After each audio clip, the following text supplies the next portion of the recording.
যখন ভগবান শ্রীকৃষ্ণ নিয়েছিলেন কর্ণ ও যুধিষ্ঠিরের দানশীলতার পরীক্ষা, কিন্তু কেন শ্রীকৃষ্ণ এমনটা করেছিলেন এবং এই পরীক্ষায় কে বিজয় লাভ করেছিল, সূর্যপুত্র কর্ণ নাকি ধর্মরাজ যুধিষ্ঠির? এই সব প্রশ্নের উত্তরই আমরা জানবো আজকের এই ভিডিওতে।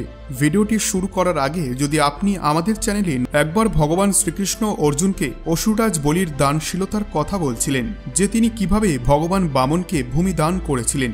বলির দানশীলতার কথা শুনতে শুনতে হঠাৎই অর্জুনের মনে একটি প্রশ্ন জাগে। তিনি বললেন, মাধব, বলির মতো আর দ্বিতীয় দানী কি এই পৃথিবীতে আছে?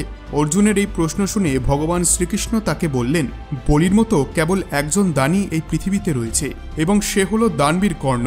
ভগবান শ্রীকৃষ্ণের মুখে কর্ণের প্রশংসা শুনে অর্জুনের খুব ঈর্ষা হয় এবং তিনি ভগবান শ্রীকৃষ্ণকে বললেন, মাধব, আপনি কর্ণের একটু বেশি প্রশংসা করেন। আমাদের জ্যেষ্ঠ ভ্রাতা যুধিষ্ঠিরও একজন মহান দানবীর, তার কাছে এত সম্পত্তি